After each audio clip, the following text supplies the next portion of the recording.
Sons and daughters of Africa, Darfur and Khartoum, Sudan, and indeed the whole world. Good morning.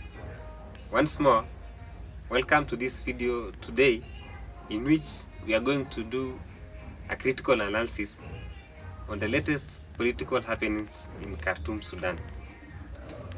The war began on April 15, 2023, pitting on one hand rapid support forces led by Mohammed Hamdan Daglo, popularly known as Emeti, and on the other hand, regular army, that's Sudan Armed Forces, led by Abdel Fattah Al-Burhan. It is now 10 months since the war began,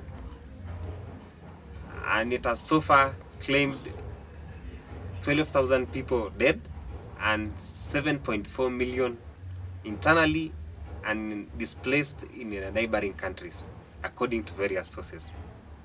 Kindly, if you are watching this channel or following me and you are in Sudan, you can tell me your location, whether you are in the western part of Darfur and nearer parts, or eastern side of Khartoum and its environs. You can inform me of the city, the state, or even the village and the current prevailing situation as we speak. The war began on April 15, 2023, pitting RSF, that is Rapid Support Forces, led by Mohammed Hamdan Daglo, versus Sudan Regular Army, led by Abdel Fattah Al-Burhan. So far, the war has claimed 7.4 million people being displaced, and we have 12,000 people dying for the same. Please, if you are watching this video for the first time and you are located in Sudan, or you are in Sudan, whether the western part of Darfur or the eastern side of Khartoum, kindly let me know your location, the city or the village, and the current prevailing situation as we speak at the moment. And for those in diaspora, you can contribute to this channel by letting me have your views and your thoughts on possible trajectories that Khartoum might be headed to in the days to come, as well as your general perspective on the two warring generals. Welcome. So, on December 9, IGAD approved in an emergency meeting the current chair of IGAD, that's Djibouti, that RSF, that is Rapid Support Forces, and the Sudan Regular Army leaders will meet in 2 weeks' time. But that did not happen. They never met in 2 weeks' time, but the information we were given later on was that that meeting was postponed. But afterwards, we were given information that those leaders could not meet for technical reasons. We do not know which technical reasons are those. But on January 18, IGAD held a summit in Uganda capital Kampala, where Sudan crisis was part of the agenda. Sudan boycotted the summit, saying that the final communication of IGAD summit contained the statements which violated Sudanese sovereignty, and that Sudan will not abide to any outcome of the meeting. Then afterwards, we had Sudan on Saturday withdrawing their membership or freezing their membership from IGAD. So there are two things I noticed in the Kampala meeting which took place on 18 January. Number one was the presence of, that is William Ruto and Salva Kiir, the president of South Sudan. These two guys have been accused by Al-Burhan, that's the general, the leader of the Sudanese armed forces, de facto leader as we speak, for taking sides in the current ongoing war in Sudan. So number two, the kind of the message President Museveni gave out from that Kampala meeting, the IGAD meeting in Entebbe, Kampala, on January 18, was that Sudan belonged to all Sudanese citizens, and that there was no way the two generals could hold hostage the whole of Sudan population. The Sudan population should not suffer just because of the selfish interests of the two generals. In this case, according to me, President Museveni was not talking about the paramilitary leader, that's Mohammed Daglo. He was specifically talking of Al-Burhan, who is not willing to negotiate or come down and sit with this other guy, the paramilitary leader, or come to the IGAD table and negotiate the Sudanese peace process. So, ladies and gentlemen, Before we continue, I would like to inform you that, so sons and daughters of Africa, I want us today in this video to do a critical analysis as to why Sudan, Khartoum, freezed or withdrew or suspended, in other words, their membership in IGAD. But before we continue, I would like to inform you that the kind of analysis we do in this channel, you can't find it in any other place other than here. I mean, this is a hotbed of political analysis as far as Sudan, Khartoum political order is concerned. And for those who are not yet, who are yet to subscribe, kindly press the subscription button as well as the notification bell, so that next time I come up with a new video, YouTube will obviously update you. And to you and my subscriber, I'm filled with immense gratitude for unwavering support I have received in this channel. I do not take it for granted. Your subscriptions and likes have been cornerstones of success in this channel, in which you managed to hit our 1,000 subscription mark in a record time of 5 months. You, my subscriber, thank you. Thank you all my subscribers. The kind of comments and feedbacks I've been receiving in this platform have been always inspired me to always strive for the best analysis and infinite possibilities.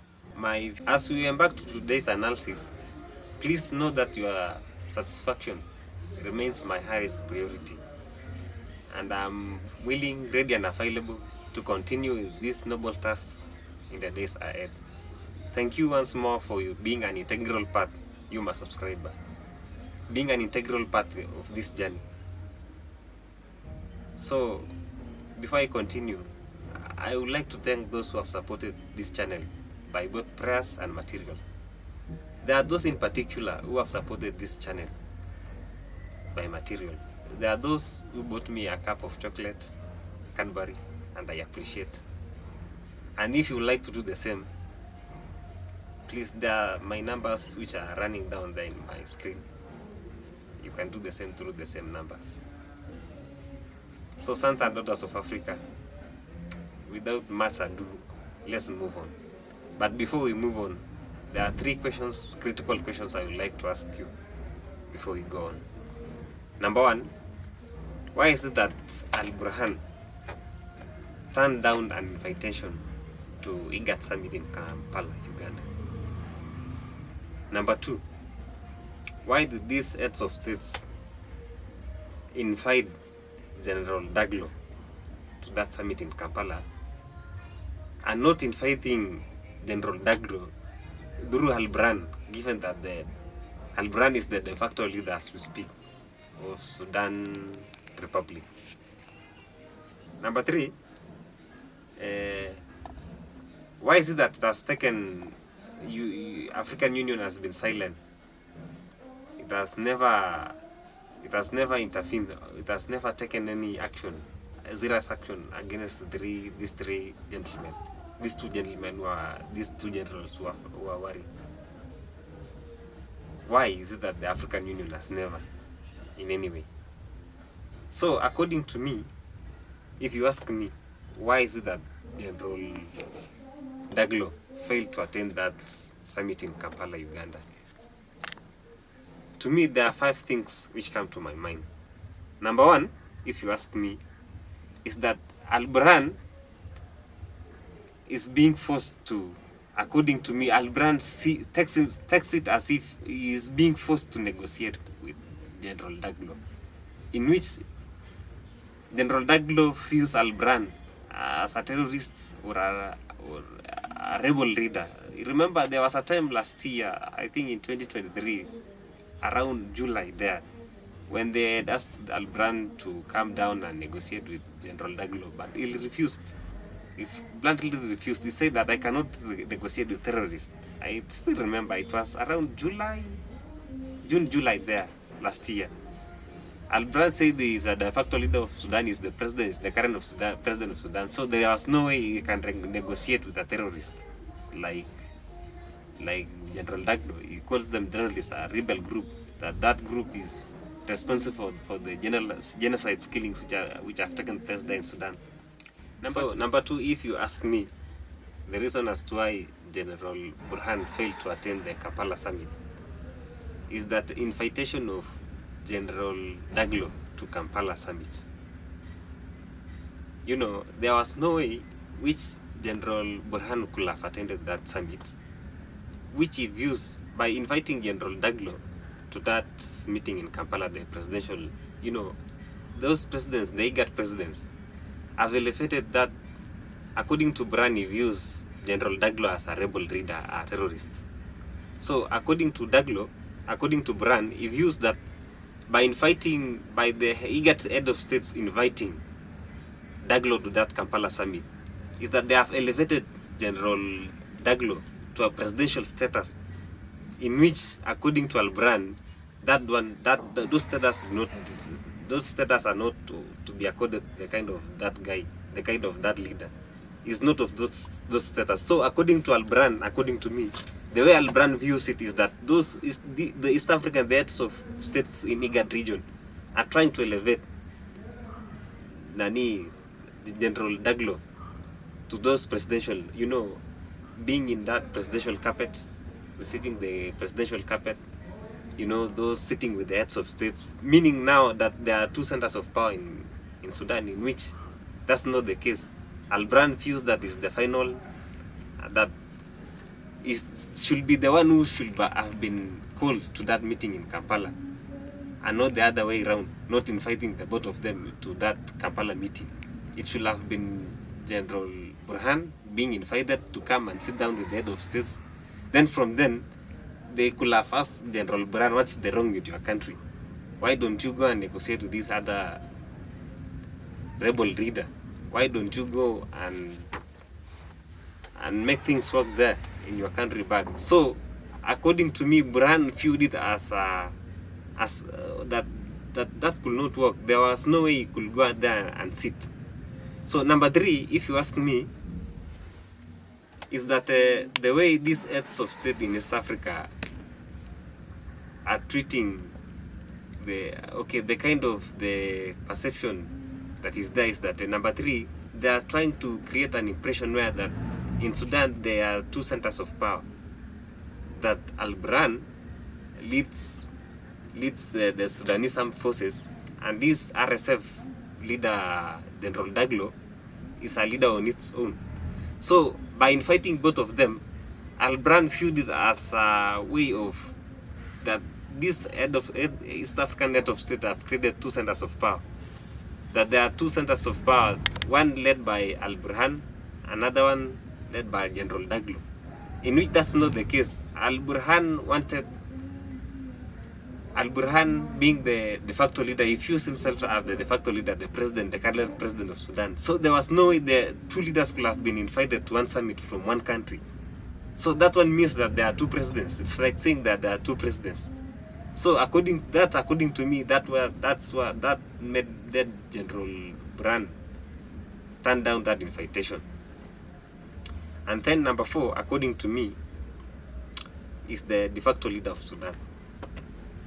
If I must ask you, who is the current de facto leader of Sudan, according to you? Obviously, it's going to be General Burhan. But that's not the case according to heads of state in East Africa. The heads of state in East Africa invited the two generals to that meeting, meaning that according to heads of state, the IGAD heads of states, they feel that in Sudan there are two generals, so the best way to do the crisis in Sudan is to invite the both of the two generals. In which that's not the case to Al-Burhan. Al-Burhan views himself as the president of Sudan, the current president, the sitting president. So, according to me, General Burhan viewed the IGAD heads of states as if they are trying, they are not recognizing, those East African heads of state are not recognizing that in Sudan we have a president. Okay, in this case is the head of Transitional Sovereign Council, as well as also head of Sudanese army, and by virtue of holding those two positions at the moment, and we don't have the sitting president, since the former president Omar al-Bashir was ousted from the helm of power in the years back. So he views himself as the de facto leader. Al-Burhan is the de facto leader. So what should have happened in Kampala is that those heads of states in Kampala should have invited General Burhan to go and sit down with them, not inviting the two of them. So according to Burhan, these heads of states the IGAD heads of state, they do not recognize Burhan as the de facto leader of Sudan, as well as the president. So I think that made General Burhan to turn down that invitation. And lastly, if you ask me, according to Al-Burhan, the IGAD summit in Kampala was a pro-Daglo summit. Why should I say so? Remember, there are two presidents, that is President Salva Kiir of South Sudan and President Ruto. I think you all still remember last year on July, there was a time when Al-Burhan threatened the Kenyan president to take his Kenyan army, Kenyan defense forces to Sudan if he was a man enough, and see if any one of those soldiers could return home safe or alive. So, and even Al-Burhan had refused President Ruto to go and chair that negotiation, not negotiation, that negotiation process, to head the IGAD negotiation process in Sudan. For Al-Burhan accused Ruto of taking sides, that President Ruto was a business partner to General Daglo. So there was no way President Ruto should have initiated the peace process there in Sudan. And on the other side, Salva Kiir, the president of South Sudan, has been accused by Sudan armed forces for supplying fuel to RSF. So meaning South Sudan are supporting the rapid support forces. So Al-Burhan feud, and again President Museveni on the other side. Again, you remember the statement that he gave out during that summit in Kampala, saying that Sudan does not belong to the two generals, that the two generals should come down and should come and sit and negotiate. And on the other hand, Al-Burhan is not willing to negotiate. He views himself as the de facto leader of Sudan, as currently established by the mechanism which was set up there during the transition period. You remember the Transition Sovereign Council was set down, and there were mechanisms which they put in place to ensure that there will be a free and fair elections, that the leadership should be returned back to the common wananchi there in Sudan, but that one did not happen. So according to Al-Burhan, the summit in Kampala was just a pro-Daglo summit, that there was no way he could go and attend that summit, in a summit where there are 3 or 4 heads of states are biased. They are supporting one general, and on the other side, Al-Burhan let's say just in IGAD heads of states, Al-Burhan does not have a partner who supports him. So according to Al-Burhan, those heads of states in Kampala was just Daglo's allies. That's why Sudan, Khartoum have decided to freeze their membership or suspended their membership in IGAD, and they have said that they do not take any